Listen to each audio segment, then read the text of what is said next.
two wires of equal length, one of aluminum and the other of copper, have the same resistance. Which of the two wires is lighter? Hence explain why aluminum wires are preferred for overhead power cables. आपको दो wire दिए है, दो hint है आपके पास. पहली hint है दोनों की लेंथ इक्वल है, ठीक है. दूसरी हिंट है दोनों का रेजिस्टेंस सेम है, ठीक है. आपको पता करना है कि कौन सा वायर लाइटर है. यहाँ पे आपके डेटा में क्या क्या है आपके पास. चलो, आपको एल्यूमिनियम की रेजिस्टिविटी दी है, कितनी है 2.63 इंटू 10⁸ ओम मीटर, ठीक है. देन आफ्टर कॉपर की रेजिस्टिविटी भी आपको दी है, वो है आपकी 1.72 इंटू 10⁻8 ओम मीटर, ठीक है. चलो, रिलेटिव डेंसिटी दी है, डेंसिटी को डी से डिनोट कर देते हैं. डेंसिटी ऑफ एल्यूमिनियम है वो कितना है 2.7 है, और डेंसिटी ऑफ कॉपर है वो कितना है 8.9 है, ठीक है. चलो, यहाँ पे ये इसका पावर भी आपका कितना है -8 है, ठीक है. चलो फिर आगे देखते हैं. आपको यहाँ पे हिंट दिए कि दोनों की वायर की लेंथ सेम है और दोनों का क्या है रेजिस्टेंस सेम है. तो यहाँ पे तो पहले एज्यूम कर लेते हैं कि late L1 M1 and R1 be the length, mass and resistance of aluminum wire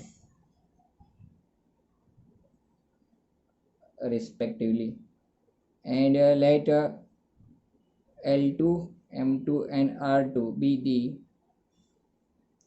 length, mass and resistance of wire, or you can say resistance of copper wire respectively. Okay, चलो आगे देखते हैं. आपको यहाँ पे ये सब डेटा दिया हुआ था. तो अभी यहाँ पे आपके पास दो हिंट है, ठीक है. कौन सी हिंट है वो देख लेते हैं. पहली हिंट आपकी थी कि दोनों के रेजिस्टेंस सेम है, दोनों की लेंथ सेम है, ठीक है. तो फॉर यहाँ से बोल सकते हैं कि for wire of aluminium wire R1 कितना होगा. R1 वो होगा ρ1 L1 बाई A1, ठीक है. उसका यहाँ पे देखो एरिया ले लिया है हमने A1 जितना, ठीक है. और फॉर कॉपर वायर लिखे तो फॉर कॉपर वायर कितना होगा रेजिस्टेंस उसका R2 कितना होगा. यहाँ से लिख सकते हैं ρ2 L2 बाई A2 जितना, ठीक है. चलो, अभी मेरे पास हिंट है, इसको इक्वेशन 1 बोल देते हैं, यहाँ पे इक्वेशन 2 बोल देते हैं. As a resistance of two wire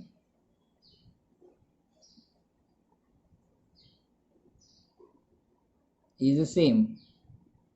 दोनों वायर के रेजिस्टेंस क्या है सेम है, मतलब यहाँ पे R1 इक्वल टू क्या है R2 है. चलो फिर R1 इक्वल टू R2 कर देते तो आपका ρ1 L1 by A1 is equal to कितना होगा ρ2 L2 बाई A2. लेकिन यहाँ पे आपको क्या हिंट एक और दिया कि दोनों वायर की लेंथ क्या है सेम है. तो यहाँ से इसको सिंप्लीफाई कर देते हैं कि ρ1 बाई ρ2 इज इक्वल टू कितना बचेगा A1 by A2, because you can say L1 is equal to L2, length दोनों की सेम है, तो आपका L1 L2 क्या हो जाएगा कैंसिल हो जाएगा, ठीक है.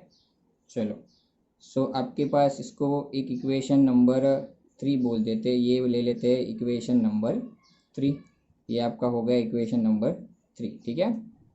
चलो, अब यहाँ पे देखो आपको लेंथ दोनों वायर की सेम है, ठीक है, तो उसका यूज़ करना है. तो यहाँ पे सबसे पहले तो वॉल्यूम क्या होता है वो फाइंड आउट करते हैं. वॉल्यूम इसीलिए फाइंड आउट करना है दोनों वायर का, ठीक है, ताकि मैं दोनों के क्या कंपेयर कर सकते हैं लेंथ कंपेयर कर सकते हैं, ठीक है. तो यहाँ पे देखो एक डेंसिटी का आपका रेशियो यहाँ पे है आपके पास, ठीक है. तो mass of aluminium wire find out कर लेते हैं.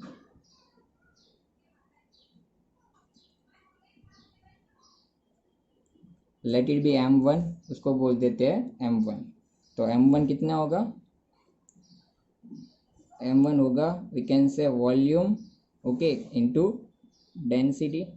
अभी एल्यूमिनियम वायर का वॉल्यूम, ठीक है, तो वॉल्यूम कितना हो गया, उसका एरिया इंटू उसकी लेंथ L1, ये वॉल्यूम हो गया। यहाँ पे देखो हम लोग वॉल्यूम फाइंड आउट इसलिए करना चाहते हैं क्योंकि मास में उसका यूज़ होगा, इंटू क्या होता है, डेंसिटी होता है, ठीक है। तो डेंसिटी हो गया आपका, देखो यहाँ पे आपके पास है डेंसिटी एल्यूमिनियम की DAL, वो हमने स्टार्टिंग में डेटा में ही लिखा है, अब इसको D1 से भी डिनोट कर सकते हैं। Same mass of copper wire भी फाइंड आउट कर लेते हैं, उसको M2 बोल देते हैं, ठीक है। तो आपका M2 volume of second wire मतलब कॉपर वायर, उसका एरिया A2, लेंथ L2 और उसकी डेंसिटी कॉपर की हो गई यहाँ पे। चलो तो यहाँ पे देखो, अगर मैं यहाँ पे दोनों मास का रेशियो ले लूँ तो मुझे फाइंड आउट क्या करना है, कौन सा लाइटर है कौन सा हैवियर है, ठीक है। तो दोनों मास का क्या कर लेते हैं, रेशियो ले लेते हैं, ठीक है। So taking ratio of masses of aluminium wire and copper wire, okay. तो आपका कितना यहाँ पे कितना होगा, M1 by M2, M1 by M2, M1 देखो आपका क्या है, रो वन L1, ये डेंसिटी हो गई एल्यूमिनियम वायर की, ठीक है। और यहाँ पे क्या था, A2L2 डेंसिटी कॉपर वायर की, ठीक है। अभी दोनों की लेंथ तो सेम थी, कैंसिल हो जाएगा, मतलब आपका आया A1 by A2 into D of aluminium into D of copper. अभी देखो यहाँ पे आपका A1/A2 तो क्या है, रो 1/रो 2 है, मतलब रो 1 आपका क्या था, एल्यूमिनियम था, और रो 2 यहाँ पे आपका क्या था, कॉपर था, ठीक है। तो इसको लिख देते हैं रो 1/रो 2, ठीक है। आप यहाँ पे भी 1 2 सफिक्स यूज़ कर सकते हो, ठीक है। तो पहला एल्यूमिनियम है तो रो Al लिख देते, दूसरा कॉपर था तो कॉपर लिख देते, इंटू DAL/D कॉपर, ओके। चलो आई होप अभी यहाँ तक आपको इजीली समझ में आ रहा है। अभी यहाँ पे मेरे पास वैल्यूज़ है सब, ठीक है। चलो यहाँ पे अगर वैल्यू रख दे तो वैल्यू एल्यूमिनियम कितना है, 2.63 इंटू 10⁻⁸ है। कॉपर की डेंसिटी मुझे दी है 1.72 इंटू 10⁻⁸ जितनी। डेंसिटी आप देखो रेजिस्टिविटी की वैल्यू रखी, ठीक है, डेंसिटी की अभी रखनी है, डेंसिटी कितनी है, एक की है 2.7, ठीक है, और दूसरे की कितनी है 8.9, ठीक है। चलो तो इसको सिंप्लीफाई करने के बाद आपका आंसर आएगा 0.46, ओके। तो M1/M2 का आंसर कितना आएगा, 0.46, ठीक है। तो यहाँ से M1 किसका मास था, एल्यूमिनियम का था, M2 किसका मास था, कॉपर का था, ठीक है। तो मैं ऐसे बोल सकता हूँ कि यहाँ से एल्यूमिनियम क्या है, लाइटर है as compare to copper. So here we can say, so aluminium is lighter, okay, aluminium is lighter as compare to